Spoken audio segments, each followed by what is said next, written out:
There we go.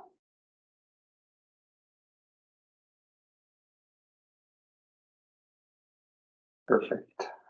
And Sherry, your camera.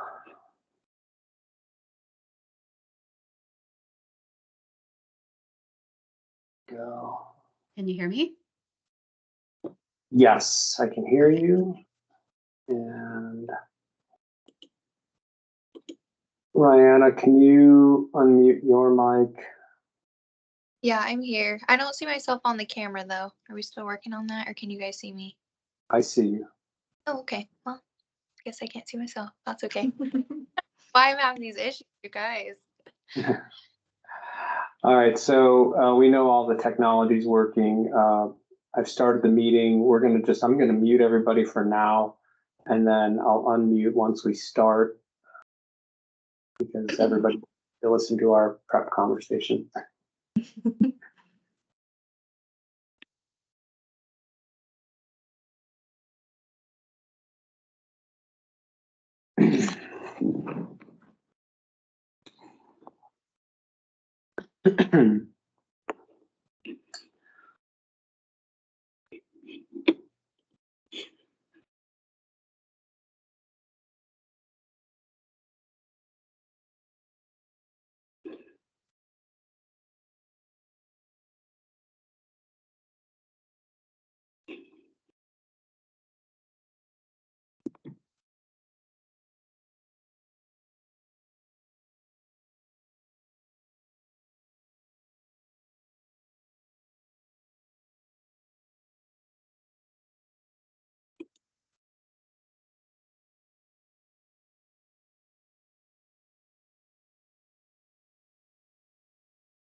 Thanks for all of you who have joined to this point. We'll start at the top of the hour. We've got a couple of minutes yet, and we'll talk with you then.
Okay, well, I have top of the hour, and we've got a lot of information to cover. So I know a lot of people will be joining as I go through this introduction, so they're not going to miss much.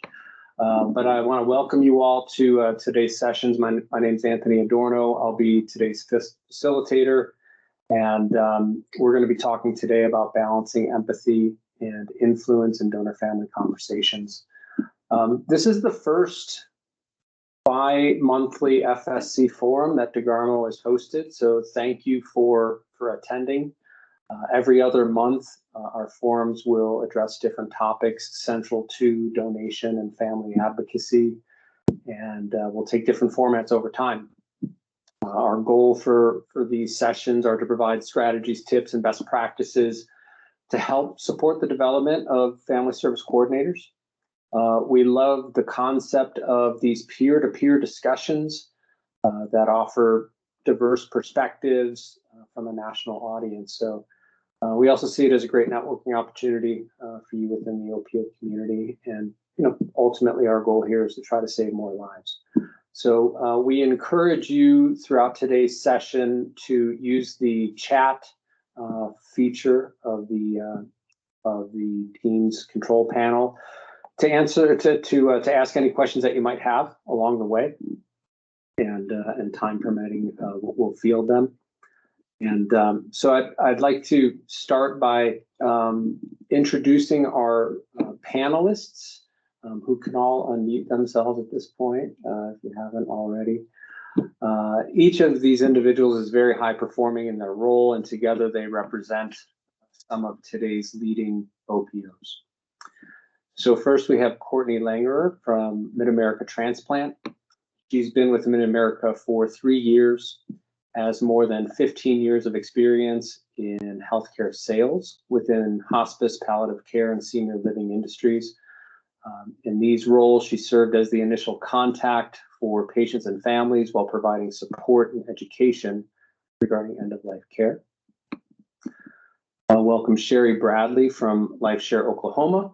She has more than 25 years of experience in the medical field.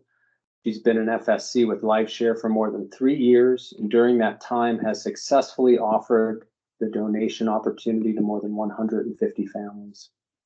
And last but not least, Rihanna Durant with Donor Connect. Rihanna has her master's degree in social work and describes working as an FSC as nothing short of a dream job.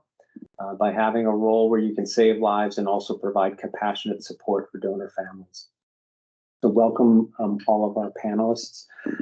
In terms of the DeGarmo event team, again, my name is Anthony Adorno. I'll be facilitating the session. My job is really to try to keep us on track and on time. Behind the scenes is Chad Carlisle and Tracy Hafner.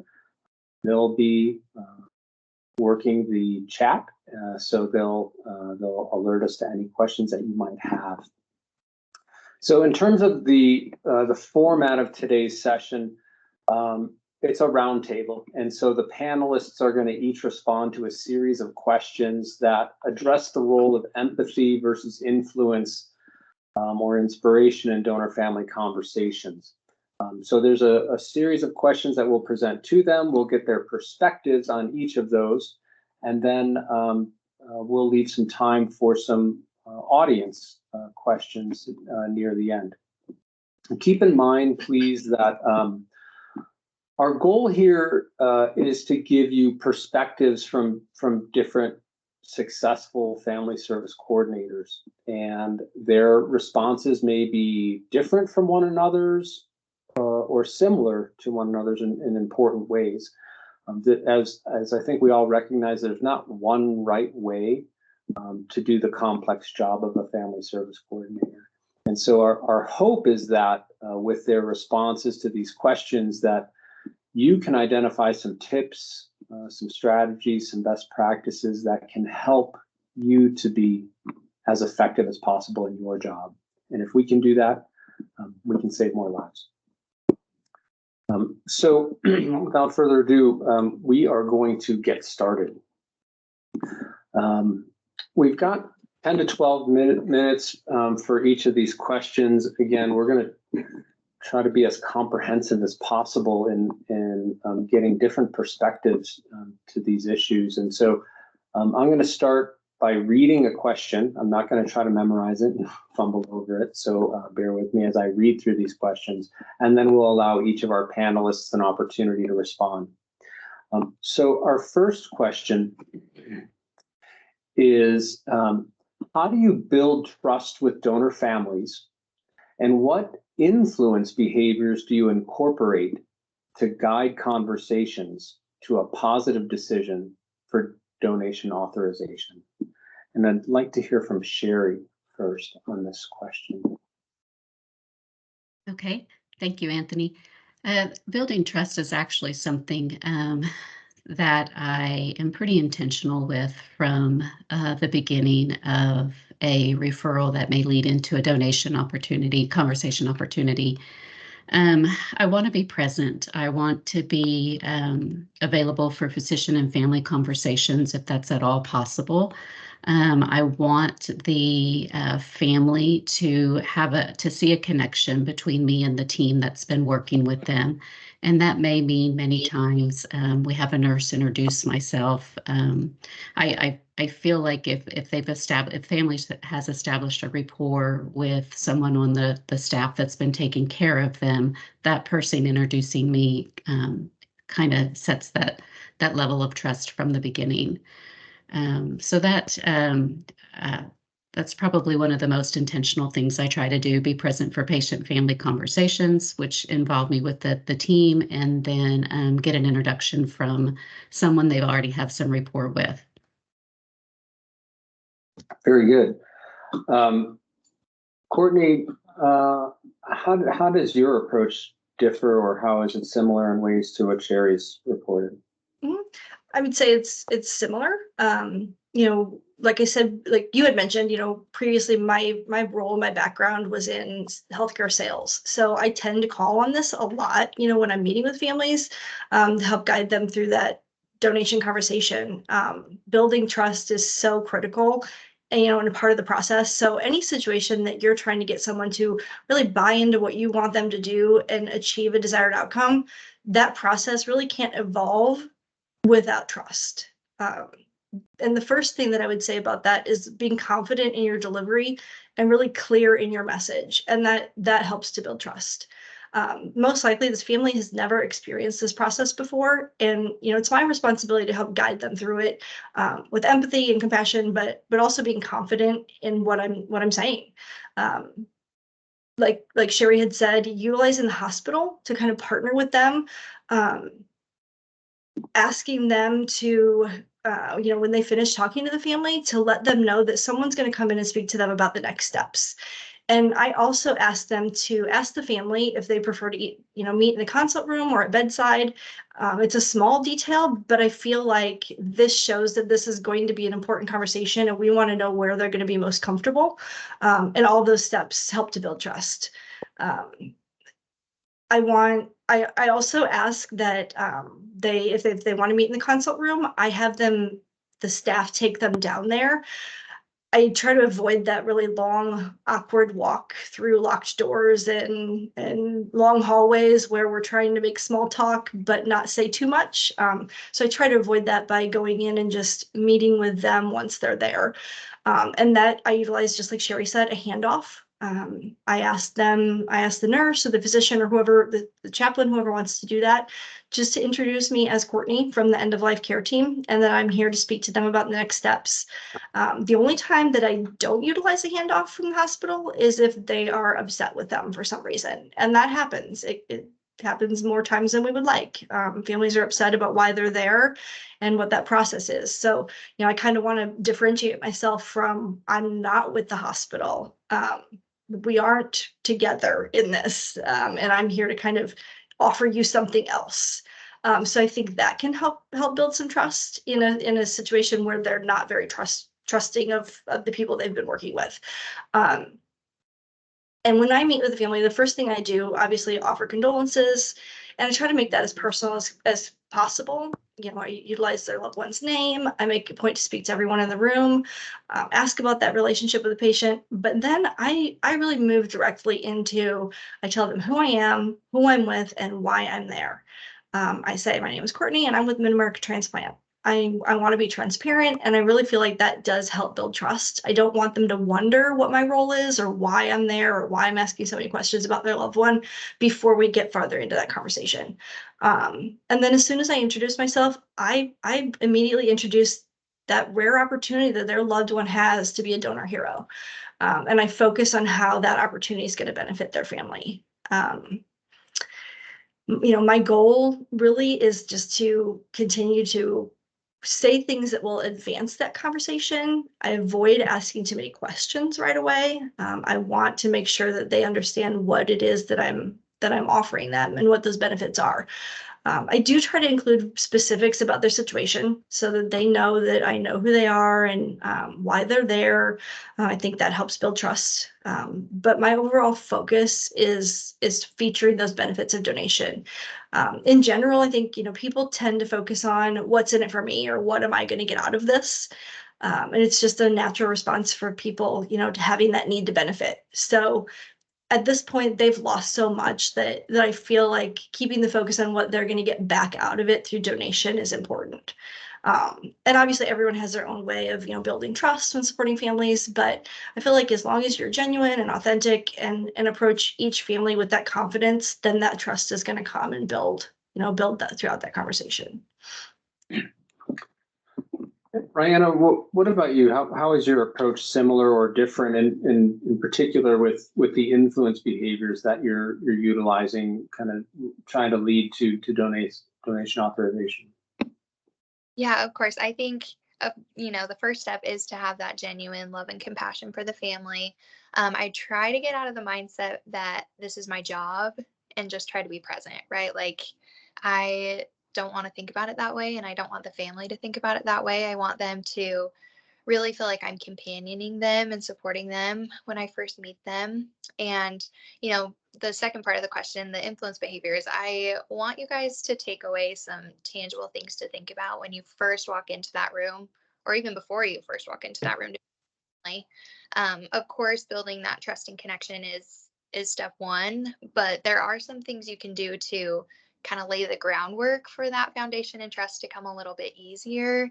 And I found that, these things really work well for me. So first thing is doing your research on the family. I always read the social work and palliative care notes or talk to the bedside nurse, talk to the staff, and memorize the members' names. Know who they are, know their names, so you can walk in the room with that confidence Courtney's talking about and know who is next of kin, who you should be talking to while addressing everything. Second thing I always do is I try to get on their level physically, is what I mean. And so if someone's sitting, I want to be sitting. If they're standing, I want to be standing.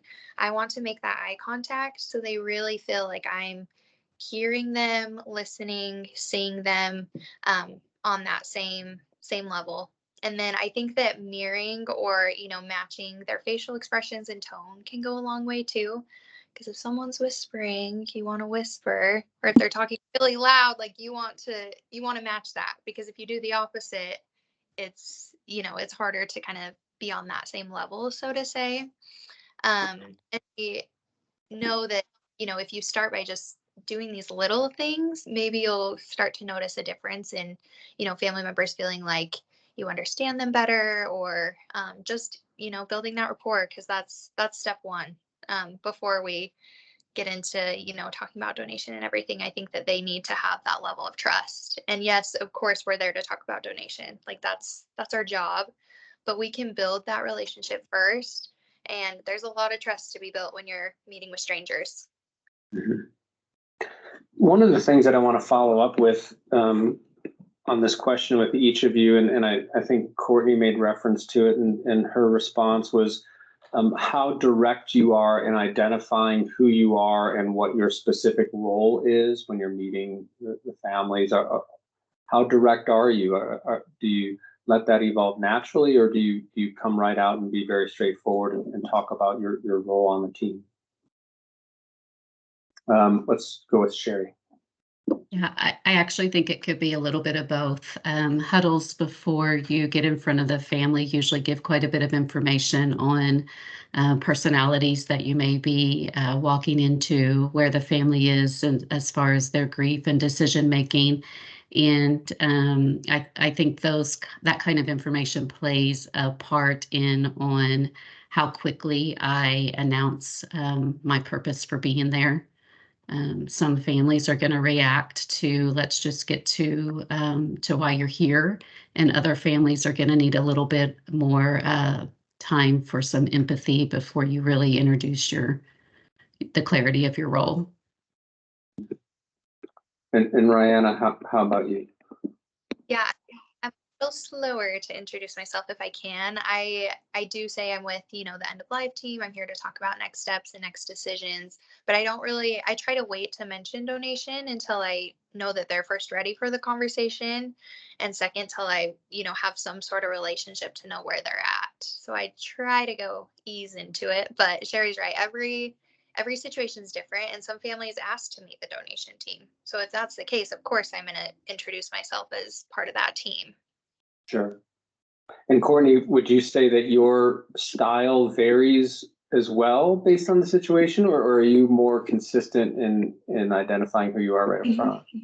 I'm pretty consistent with it. I didn't used to be, but it also didn't feel natural to me. It felt like I was avoiding who I was and why I was there. And it didn't flow for me. Coming right out and telling them, and you can still build that, you're coming into the room and I'm not just blurting out my name and that I'm with Mid-America Transplant. I find out who they are, tell me a little bit about, yourself. What's your understanding of the situation? Things like that. It's definitely not coming in completely cold like that, but for me, it's what works, and that's evolved. And I think a lot of the things that I do and a lot of the things that I say with families have evolved to where that comfort level just keeps getting more and more. And I think that's okay. It's really what works best for you and where your confidence is at. Very good, thank you. In our introduction, in my introduction to this session, one of the things that I failed to mention, and I just want to get it out of the way because there may be some people wondering, there may be some chat activity going on now that I'm not aware of. We will be kind of consolidating the talking points and kind of key takeaways from our panelists' responses to each of these questions and providing them to you. So of course, if you're taking notes, that's fine, but just know that we'll be providing a resource to you that you can take away from this session with some of the things that we thought were the most interesting in terms of their responses to each of these issues. So thank you. Okay, let's move on to the second question, and we'll ask to hear from Mariana first on this one. And the question is, how do you adapt your communication style to be more persuasive or inspirational without being pushy, especially when you're faced with some initial resistance from the family? Yeah, you can sense that resistance if families are resistant. You see the shoulders start to come up, you hear the shaky voice, and they just seem a little more nervous maybe. And so if I start noticing those behaviors, or they seem resistant, I acknowledge that right away. I'll use phrases like, I can see you're hesitant to have this conversation. What concerns do you have? Right away, I give them the opportunity to talk about it. Or I say, what are your initial thoughts after hearing this? Or, I recognize that this is not an easy conversation to have, but I want you to be well informed about this option. And I'm just here to give you information and answer your questions. And I think that our job in those situations of resistance are to be comfortable with other people's uncomfortableness, right? Like, we have to be able to navigate that and be comfortable addressing those concerns right away. I think if you shy away from it, you're only kind of like waiting for it to happen, I guess. And so I also try to just normalize the conversation, right? Like, most used to talking about donation or have never talked to their loved one about the registry status, or they've never been in these circumstances, obviously. And so I just try to normalize that, hey, like I have these conversations. This is a rare opportunity, but again, we want you to have all your options and know that this is one of them. And I think that in some cases, it can give families a sense of control. If you say something like, I know the situation is so unexpected and unpredictable, but choosing donation is your decision and something you can control. And it's a special opportunity that your loved one has. And, an example, recently we had a family whose son died by suicide. And the mom was a little resistant, to donation, but she said later that she was relieved to have the option of donation because she wanted that to be his last act on this earth. And so she felt like that gave her a sense of control by choosing donation. And, that's not the case for every family. But if that's something they bring up, then you can kind of, reinforce that and validate that as well. Mm-hmm. I just want to ask a follow-up, and you've addressed it at some level, but I just want to hear maybe just a little bit more on this notion of acknowledging discomfort and normalizing conversations. It seems like that would be challenging in that setting, to normalize something that is not normal for people. And so can you just talk a little bit more about that process? Because that seems like something that's really important to understand at a deeper level. Yeah, and it can seem counterintuitive, right? Because not many people have the option to be a donor, or if they do, they obviously aren't making that decision themselves if they're not registered. So I think it does bring up a very interesting counterplay. And I think, by normalizing the conversation, like we need to be the ones to do that because we have these conversations all the time. So in a way, it's normal to us and it might not be normal to them. But I think that's what I meant by like being comfortable with other people being uncomfortable, right? Like we have to be that steady flag in the wind. We have to kind of walk them through it and hold their hand and option. So by you controlling your emotions and your disposition, you're working to set that family at ease despite the challenging situation that they're in. Yeah, exactly. That by acknowledging that resistance, you're giving a direct answer. You are setting that tone of like, I'm not scared to talk about this. And Sherry, how about you? What would you say are some of those influence or inspirational communication styles that you're using when you're sensing some resistance? Sure. I know for me personally, I have to make a conscious effort to actually slow down. I tend to talk fast. I tend to think quickly. So when in front of families, I'm conscious to kind of slow down. And I think Rayana may have mentioned it, kind of mirror where the family is. If they're using sarcasm, it might be okay to be a little more lighthearted. But if not, I'm very aware of those kind of things. I like to start my conversations pretty early with asking the family to share with me what they know so far. For example, Mrs. Smith, I understand you had a chance to meet with Dr. Jones. Can you share with me a little bit about what he told you?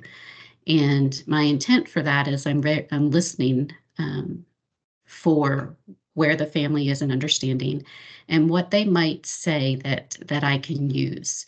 Lots of times I start to hear things about she was such a good person, or she doesn't deserve this, or and the focus is on them a lot. And then there's other times I hear more about we just can't go on like this anymore. We need to go ahead and move towards comfort measures. That kind of gives me a gauge of if I need to focus and if I'll be more inspirational on if we focus this on this is something the donor can do, or if we focus this on more that this is a decision you get to make. And that helps us move forward a little bit. And so so how much of that learning about that individual would you say dictates how you approach that conversation? Is it you're taking just little bits and pieces in using that, or is there kind of a broader approach? I mean, the first couple minutes in a room does give me a pretty good indication for which way I need to go.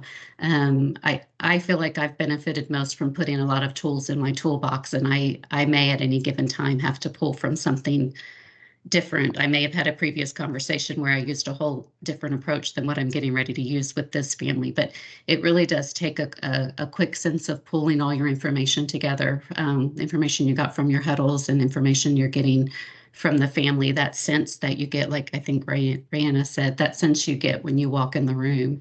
You know, you really have to pay attention and be alert to that.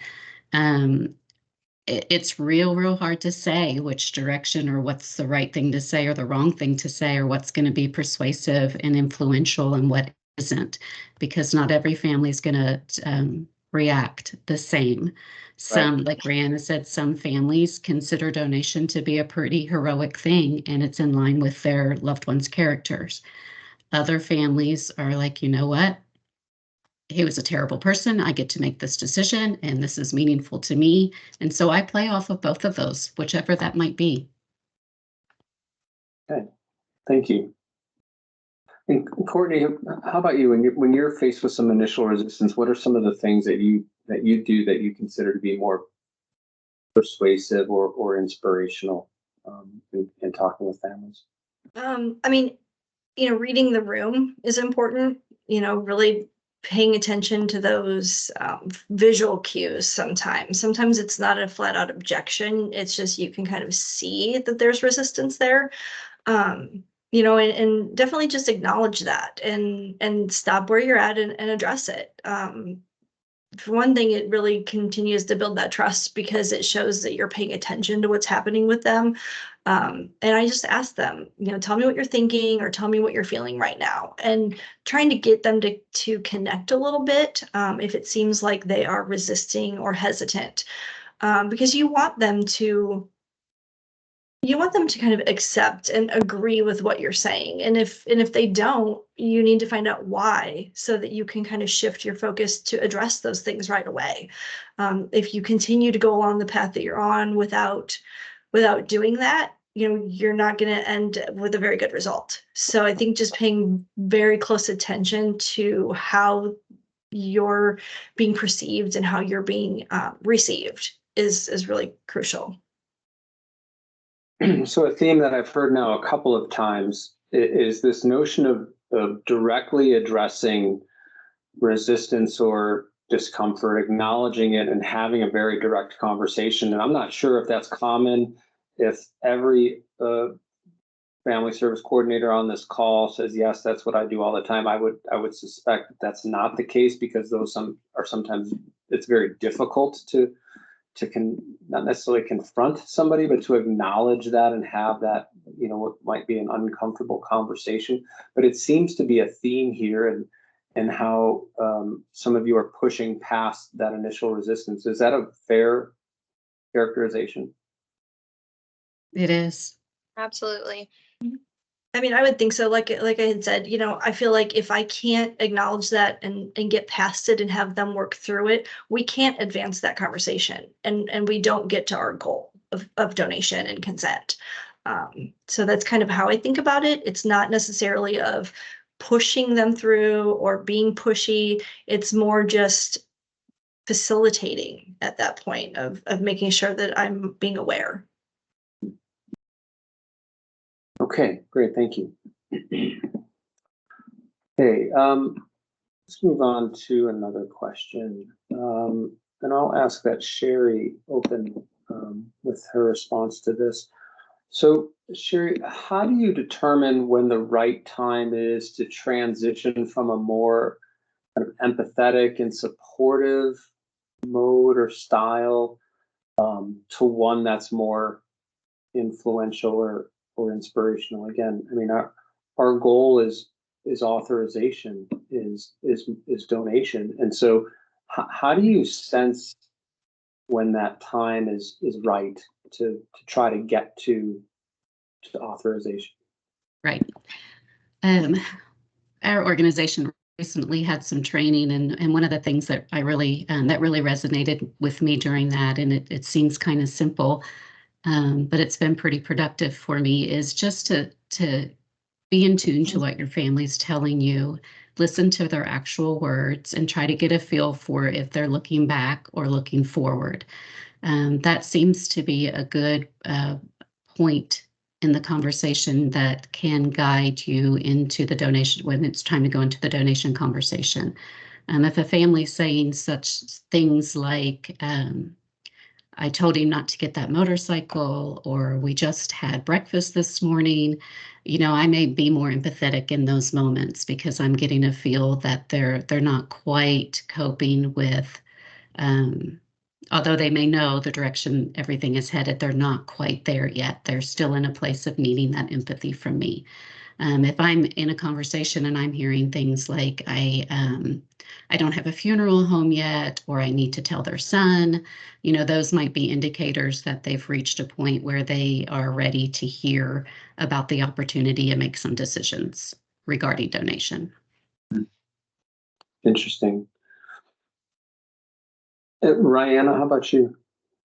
Yeah, I think as soon as I bring up donation, I try to make that switch. And I think it's important that we remember that donation is not a casual decision, right? So when I talk about donation, I talk about it like the privilege that it is. And I try to present it with the passion that I have for donation, and then provide it with some support and meaning, and that it can give them a sense of hope through their loss. And I think that the main thing that I've learned that helps me with this is I use what I call like my buzzwords. So I'll say, it's a special, it's a rare, remarkable, unique, admirable opportunity, chance. I say, in this moment, your loved one might have the difference to save lives, to help others, give a life-saving gift. So I think if we try to, kind of make donation a little enticing so that families realize the magnitude of what it means to say yes to saving lives. It's not casual. It's a big decision. That's a great one if it works. Mm-hmm. And again, just determining that timing. So that's the hard part. Yeah, try like using the buzzwords and trying to get them to think about all of the great benefits of donation. I think is great. The timing piece, how do you address that? Yeah, so for me, I mean, every approach is different, like we've kind of talked about, but for me, I try to gather that poor prognosis. And if they are, like Sherry said, looking more forward, if they're like, yeah, we're planning to withdraw, we, know that that's kind of the next step, then I'll say, that's what I understand as well. And that's why I'm here, to give you another option to consider, because there is another decision that you may have. And then I start bringing in those buzzwords, right? Like kind of set it as like a hook, I guess. You guys all took writing classes, I'm sure, like that hook in the beginning paragraph, like you kind of want to tie that together to what you're going to be bringing up next. Mm-hmm. Courtney, how about you? So I think, this can be looked at two different ways. Whether you're meeting with a family, I think meeting with families who are in two different places, like Sherry said, if you're having an early conversation, you definitely have to be mindful of when to bring it up. But I think that letting them talk as much as they can in the beginning is different than when I go in and I know that I am approaching them for donation and this isn't an early conversation. The earlier conversations do have a lot more feeling things out, letting them kind of bring it around to a point where I feel like now we're ready to move on to that next step. So this part of it definitely looks a lot different. When we're getting in front of families when they haven't quite gotten there yet, giving them that time. But I do think it's important that if you do have that early conversation, fully presenting the opportunity for donation is important, because if you just kind of put it out there as a little bit, but you don't like Rana said about enticing them. you know, you want them to talk about, you want to talk about the opportunity in a way that, you know, they think, yes, I want to be a part of that, or I want that for my loved one.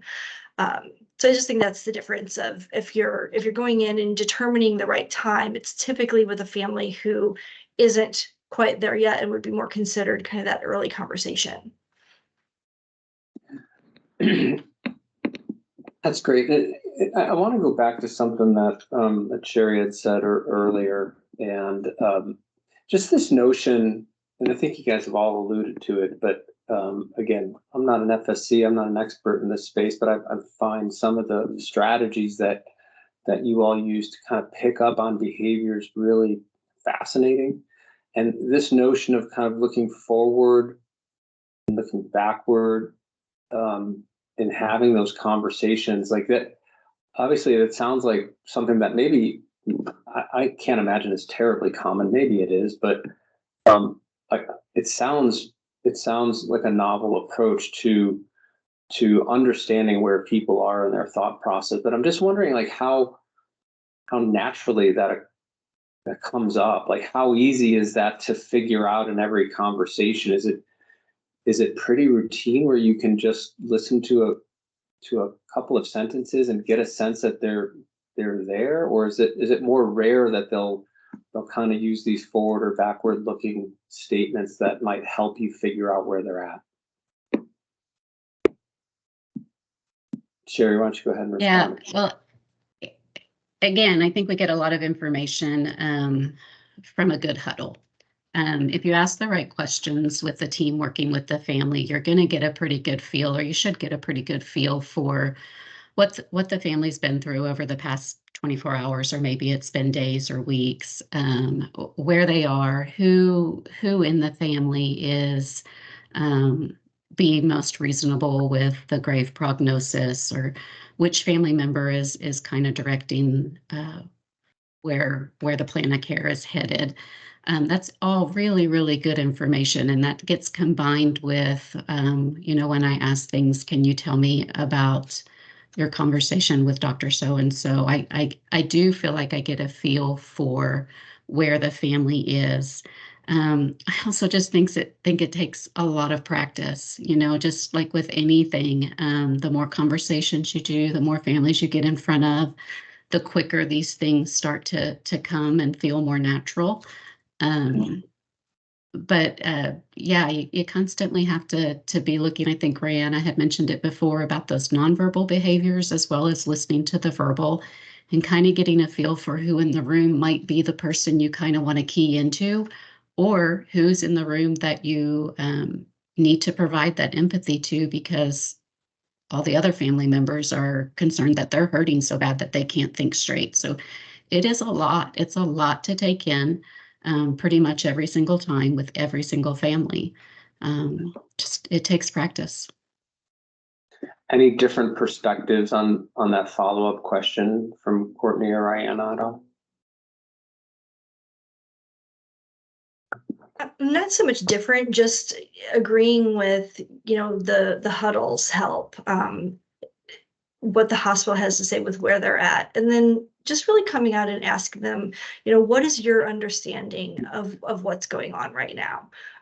So if they are talking about those things that aren't really necessarily saying that it's an end of life thing, you know, it might not be even appropriate to bring up donation. That's happened to me a couple of times, where I've just said, you know, you just meet with them, you give them your support, you're compassionate, you let them talk. A lot of times they just really want to talk.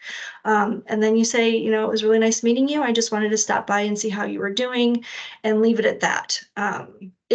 I don't feel like that's happened to me very often, but there's 2 times that I can think of that it just wasn't appropriate to be where they were at. Mm-hmm. Yeah. And I think for me, it's asking those open-ended questions. We've talked a lot about getting the family to talk, right? Like seeing where they're at. But the only way to do that is by asking open-ended questions and practicing them, right? Like, again, the more families you're in front of, the more families you can ask good open-ended questions to that allow them to kind of process their own emotions, because maybe they haven't even said half the stuff they're going to tell you out loud yet. So giving them that opportunity to talk, and then you do what Sherry said and you kind of pick out the important pieces and try to make sense of where they're at and help them make where they're at. Very good, thank you. I just want to remind everybody on the call that if you do have questions that you would like the panel to address, use the chat or the Q&A feature and go ahead and submit them. We've got a couple of more questions that we're ready for them to address. But if you got things that you want to ask them directly, please submit those, and Chad and Tracy will go through and try to find the ones that are the most applicable for the whole group. So for those folks who may not be aware, one of the pieces of work that DeGarmo did early on was just some data gathering related to some of the kind of the behavioral indicators of success and authorization, and just how people think of their roles as an FSC. And so I've got a question for the panel that I'd like them to address that kind of relates to some of the stuff that we've kind of discovered, and that is that that some coordinators struggle with this idea that increasing donation volumes is an important outcome of their job, beyond providing support for the donor families. And as very high performing coordinators yourselves, like how do you think about that? How do you think about this notion of your role being central to increasing donation volumes in addition to providing support? How would you address this concern for anybody who might feel that way? Courtney, let's hear from you first on that one. I would say that, being an advocate for those people who are waiting on the registry really goes, hand in hand with supporting the donor family. And for me, knowing and thinking about the people that are waiting really helps kind of motivate me to have better conversations with donor families. We're talking about something extremely serious. And at the end of the day, we really need to have the understanding that the goal of our role is to obtain consent for donation. While doing it in a way, obviously, that's supportive and empathetic, and in a way that hopefully leaves the family feeling that, donation was the best option for them, and again, leave them in a better place. But really, recipients are the reason that we're meeting with a family and providing that support to begin with. And that donation cycle starts with the recipient, and it's what, their need actually starts this process. It's why we're there. Rihanna? Yeah, I feel like this question was personally written for me because I'm more of the FSC that likes the family support. Maybe that just comes from my social work background. But as you guys know, like, this job is not just black and white. It's a lot more gray. And I think, just as we've talked about today with influence and empathy, the fact that we can be both donor advocates and family support, they can work hand in hand. We can be both. It's challenging. And of course, there's times when we need to be more of a donor advocate than a family support. Like, there's a time and a place for both. And that's one of the reasons why I love this job, is because it challenges me. It pushes me out of my comfort zone when I approach families and talk about donation. But that's okay, because I've learned to use my strengths of being a good family support to build those connections and that empathy. And I think that helps me in the long run to build that foundation before I turn the switch of being a donor advocate. Because I feel strongly, but I definitely lean more family support. Sherry, how about you? Yeah, I think, of course, authorization and donation volumes is a reality of what we do. I mean, it's our intent. It's why we get in front of families. And I'm like Rihanna, I for the competitive soul, I have had to shift my mindset. And over the years, I am more focused on just getting in front of as many families as I can get in front of, and offering them the donation opportunity, giving them all the information they need to make an informed decision. And if I can come out of a conversation where I feel like I did that, that is my success. Whether that turned out to be a yes, or maybe it was a no, and those no's hurt. I think they hurt all of us in this job, but if I can get to a point where I feel like I truly gave them all the information they needed and I provided the support they needed to get them to a decision that they were comfortable with, then that's my win. Great, thank you. We've had a couple of questions come in from the audience. Actually, I want to make sure that we get to all of them. So let me go to the first one. One of them is pretty short and sweet. How do you address a family in denial? Courtney, how do you address a family in denial? I mean, I guess in denial about what part, about the fact that they're there. You know, sometimes that's just coming you got to go way back to the beginning on that one then. And just kind of letting them know if I don't know where the question's coming from as far as denial about the situation. Maybe denial that we're at a point where this is we happening. need to have a donor conversation. Right. Yeah. Again, I think just letting them talk, building that trust, and trying to help them work through. Sometimes it's just a matter of letting them talk it out where they can come back around. Giving them time. If it's a family that they're not really ready and saying, you know, yes, I'm on board. I want something, you know, I want to be a part of this. This sounds amazing. And I want my loved one to be a donor. Those conversations take a lot longer. And those are the ones that you let them talk it out and work through it. Time, I would say, would be critical in that situation. Diana? Yeah, I think if they're in denial, they probably aren't even ready to withdraw or think about withdrawing. So it might even be too early for us to be there, depending on the extent of the denial. But I have had some families, you know, that are more in that backwards thinking, or not backwards thinking, but, you know, past thinking, like I said, and they're looking back and they say, you know, I wish we weren't here. And I just validate and I say, I wish you weren't either.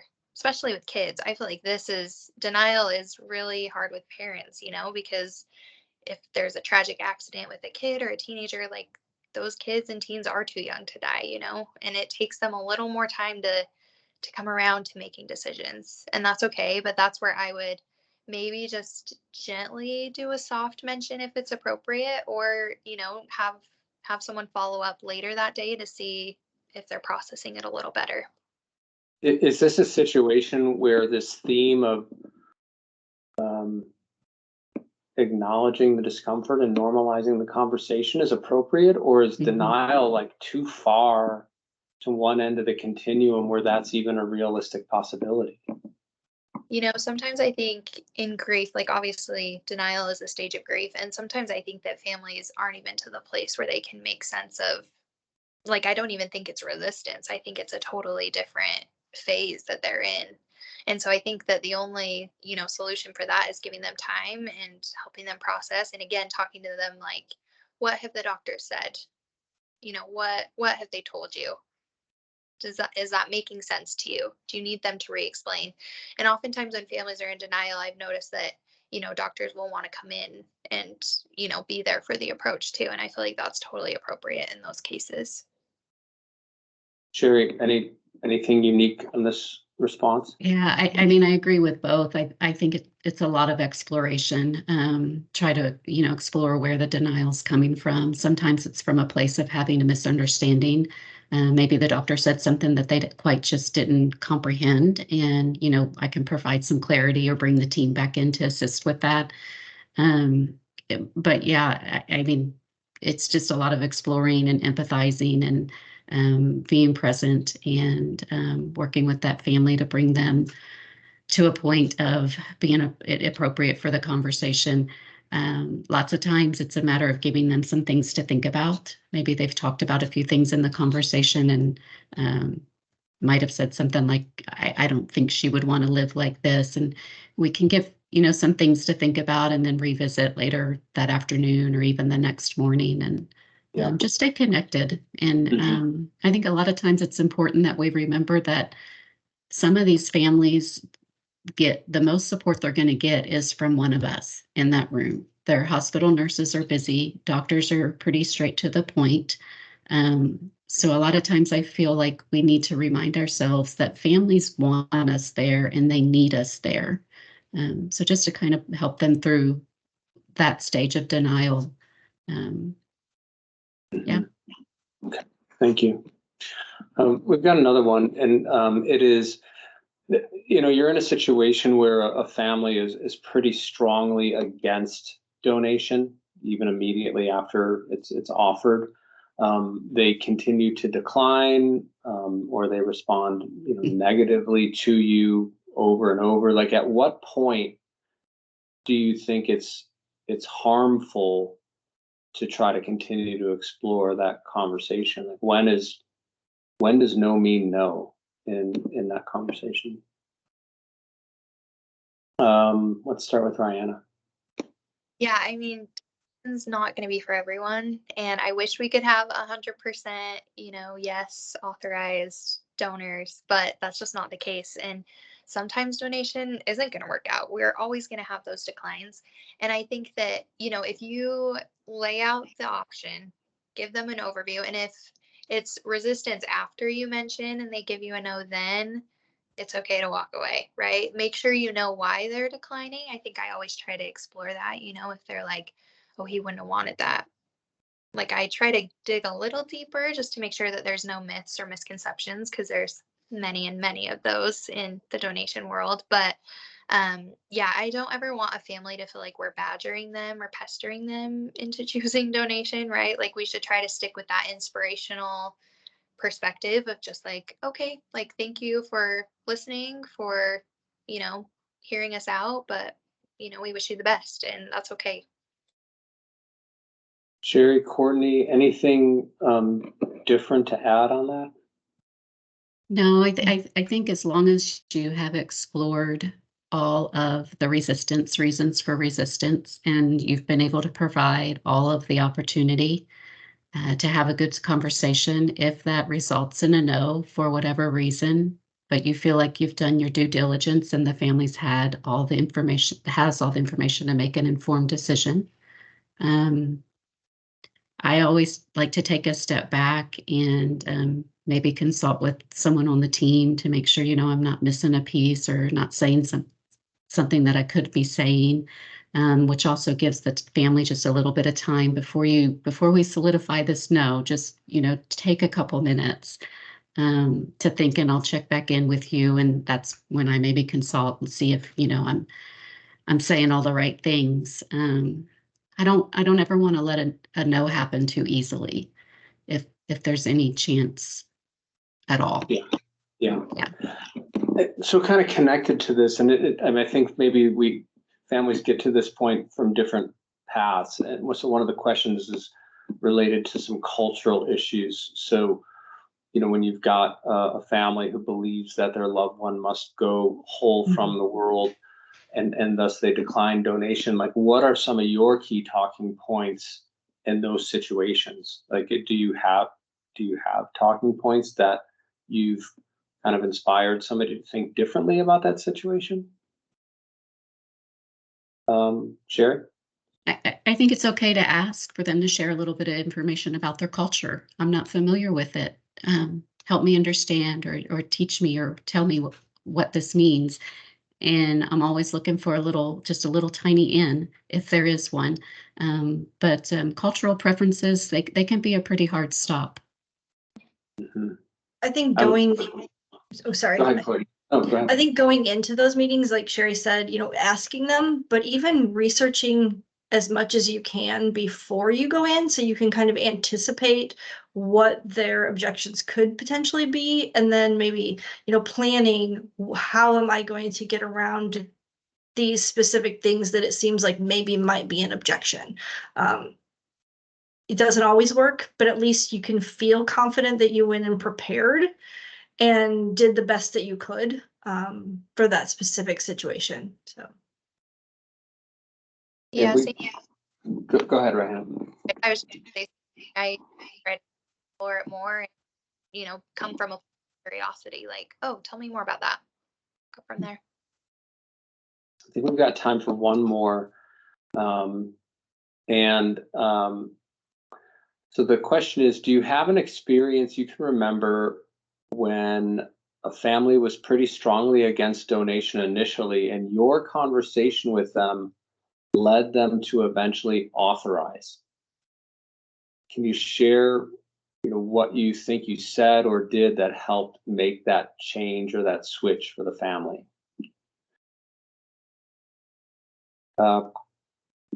Whoever has one that's come to mind, feel free to fire away. I do. It was actually my very first FPA objection. When I had just first started my position when I was on my own. I was really very brand new to the role. And it was a spouse that her husband had signed up on the registry and she was not aware of it. They had never talked about donation before. They actually had never even talked about what would happen in this situation. So she was angry. She was very angry, and kind of, just a very long background around it. But just to kind of sum it up is that he kind of left her in a position that was her life was going to change. And it was very evident to her that that was going to happen. So not only was her life was going to change because of his passing, but then he did this major thing that they had never even talked about. So I felt like her anger was stemmed more toward the situation, not necessarily donation, but it was something that she kind of hung on to and really clung to. And being so new in it, that I was really just trying to empathize with her and support her, and that I understood. And I kept doing that with her. And I think that what I realized was that we weren't getting anywhere. We were just kind of circling, just lots of circling. And I think she was kind of trying to hopefully get me to see her side, and that I would just drop this and kind of go away. So it was the first time that I really had to come out and be a little bit more firm and say, we have to honor his decision. I have to be an advocate for your husband. He chose this. I know that I'm here with you and that I'm going through this with you, but I also have to be an advocate for him. And then, she brought up I'm going to, call my attorney. So again, it was the first time that I had to use the verbiage that's okay. You can do that, but I think he's going to come back with, this is a legal document that he has signed. It's like an advance directive. And from that conversation, things just kind of, I utilize a lot now. I try not to say about it being a legal document. I try to avoid those terms, but in reality, that's what it is. But I do talk about the experience that when a loved one passes, a lot of times they put things in their will that the families don't agree with. A lot of times there's anger or there's confusion or there's shock that they've decided something. And that's okay to be upset with what they've decided. And it doesn't mean you have to agree with it. It doesn't mean you have to do what they did. But we all have to make sure that their decision is honored and fulfilled. So that's kind of the first one that I had. And I was very, very new to the role. But I learned a lot from it. And I think and then, it did turn around. She actually became a great, advocate for donations. She registered herself. It was a complete turnaround, but it was a difficult conversation. That's great.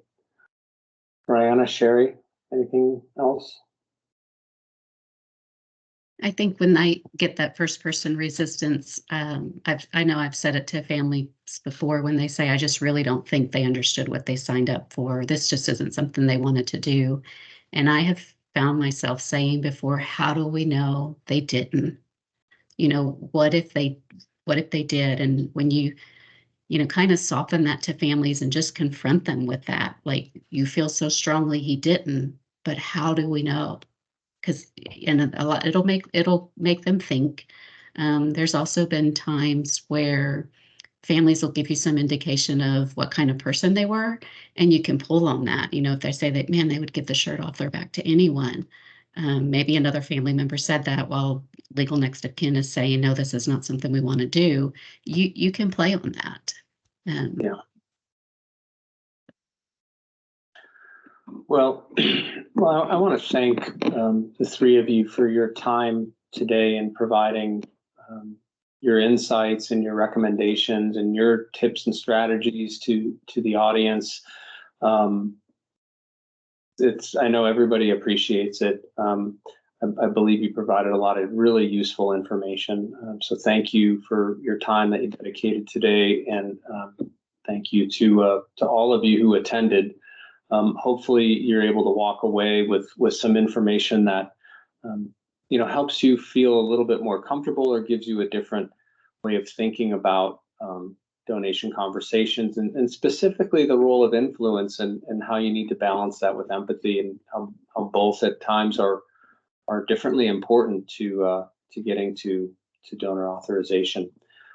So just as a reminder, these are bi-monthly sessions, so we'll have another one in March on a different topic. I encourage you all to attend, and just want to let you know that we'll be submitting to you each a brief survey following the session about your just kind of your thoughts on this topic and what your kind of key takeaways are. So again, in case you joined late, we'll be providing a document that has some of the key takeaways from the talking points from today's conversation. We'll send that out to everybody who registered. I know we're short on time, so again, we had some questions that we couldn't get to.